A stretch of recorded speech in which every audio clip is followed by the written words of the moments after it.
तो चलिए next point में सीख लेते हैं कि हाफ क्लच क्या होता है। तो अगर आप क्लच को इतना प्रेस करके छोड़ोगे तो ये होता है हाफ क्लच, यानी कि 50% क्लच। तो दोस्तों आ चुके हैं हम प्लेलिस्ट की फर्स्ट वीडियो के साथ। तो इस वाली वीडियो में आपको बताने जा रहा हूँ कि आपको क्लच, ब्रेक और एक्सेलेरेटर को कब और कैसे यूज करना होता है। तो चलिए बिना किसी देरी के वीडियो को शुरू करते हैं।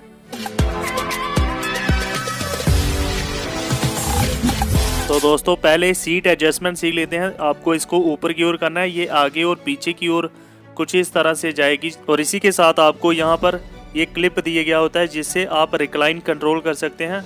अपने हिसाब से आप सीट को रिक्लाइन कर दें। तो मैं आपको बैठ के दिखा देता हूँ। आपको क्लच को प्रेस करना है और सीट को कुछ इस तरह से एडजस्ट कर लेना है और रिक्लाइन आपको इतना करना है जो आपकी रिस्ट होती है वह स्टीयरिंग तक कुछ इस तरह से पहुंच सके। तो सीट बेल्ट लगाने के लिए बकल को लेफ्ट हैंड से कुछ इस तरह से पकड़ना है और कुछ इस तरह से आपको यहाँ से सीट बेल्ट को यहाँ पर प्रेस कर देना है। तो इस तरह से सीट बेल्ट लग जाएगी और आपको हमेशा सीट बेल्ट लगानी चाहिए। तो अब बात कर लेते हैं कार्स के पेडल्स की। तो यह है ए और ये है बी और ये है सी, यानी कि एक्सेलेरेटर, ब्रेक और क्लच। ये एक्सेलेरेटर हो गया, ये ब्रेक और ये वाला क्लच। और आपको पोजीशन देखनी है पाँव की। आपने कुछ इस तरह से सीधा ब्रेक पर पाँव रखना है और पंजे के साथ एक्सेलेरेटर को प्रेस करना है। कुछ इस तरह से आपको धीरे धीरे ही प्रेस करना होता है एक्सेलेरेटर को।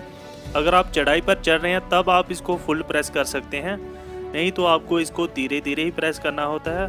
लेकिन चढ़ाई पर हमें ज़्यादा रेस की ज़रूरत होती है तो वहाँ पर आप इसे फुल प्रेस कर सकते हैं। तो जब आप गाड़ी सीख रहे होते हैं तब आप ये गलती करते हो कि ब्रेक को कुछ इस तरह से झटके के साथ फुल प्रेस करते हो, जिससे आपको झटका लगता है और आपसे गाड़ी कंट्रोल भी नहीं होती है सही से।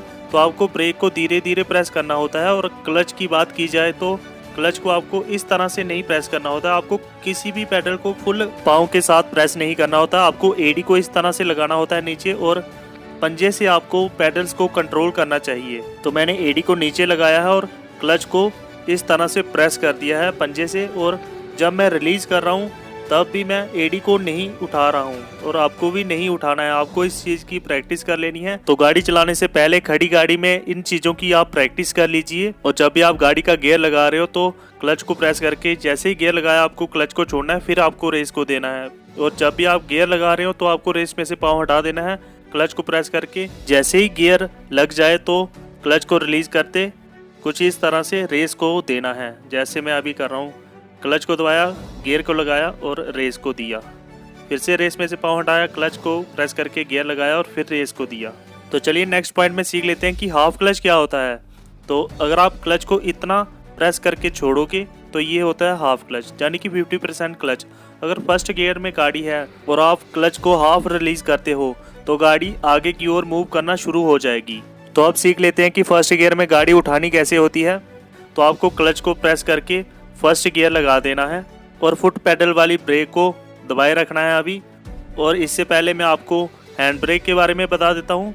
हैंड ब्रेक को नीचे करने के लिए आपको इसको बटन को प्रेस करना है और नीचे कर देना है। और हैंड ब्रेक लगाने के लिए बटन को प्रेस नहीं करना होता आपको इसको डायरेक्ट ऊपर की ओर इस तरह से खींचना है।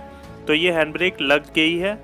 तो अभी हैंड ब्रेक हटाने के लिए इसको ऊपर की ओर खींचना है और फिर बटन प्रेस होगा, नहीं तो आपका बटन ये प्रेस नहीं होगा हैंड ब्रेक का, आप देख सकते हैं। तो इसको मैंने हल्का सा ऊपर किया इस तरह से और बटन को प्रेस करके ये नीचे कर दिया। ये हैंड ब्रेक रिलीज हो गई है। तो फर्स्ट गियर लगा हुआ है तो हमें पाँव वाली ब्रेक को भी प्रेस किए रखना है अभी। तो पहले हमें हाफ क्लच को रिलीज करना है कुछ इस तरह से। यहाँ पर आपको होल्ड करना है, गाड़ी आपकी वाइब्रेट करेगी।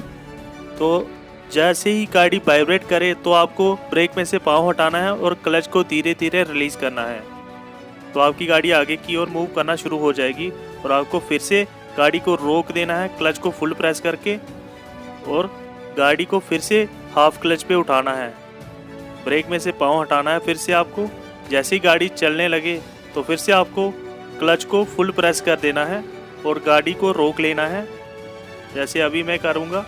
तो मैंने क्लच को फुल प्रेस कर दिया। तो ये प्रैक्टिस आपको करनी है। ये प्रैक्टिस करने से आप क्लच के फुल मास्टर बन जाओगे। तो अब बात कर लेते हैं कि हमें क्लच और एक्सेलेरेटर को कंट्रोल कैसे करना है। आपको कभी भी इस तरह से पाँव नहीं रखना होता है, सीधा आपको पाँव ब्रेक पर रखना होता है।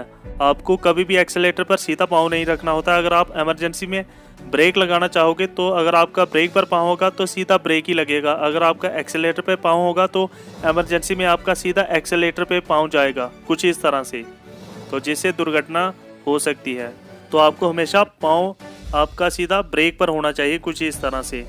तो जबकि आप ब्रेक लगाना चाहो तो सीधा ब्रेक पर ही पाँव आए, ना कि एक्सेलेरेटर पर, तो इससे दुर्घटना भी कम होगी। और बहुत से लोग क्लच पर कुछ इस तरह से पाँव रखकर गाड़ी चलाते हैं, जबकि आपको जब आप गियर लगा देते हैं तो आपको क्लच में से पाँव हटा देना होता है, इससे क्लच प्लेट बर्न होती रहती हैं। अगर आप इस तरह से पाँव रखते हैं तो आपको ये वाली आदत नहीं डालनी है।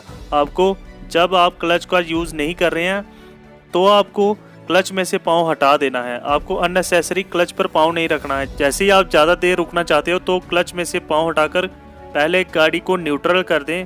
तो कुछ इस तरह से क्लच को प्रेस करना है आपको और गाड़ी को कुछ इस तरह से न्यूट्रल कर देना है। तो गियर को न्यूट्रल करते ही हैंड ब्रेक को आपको इंगेज कर देना है।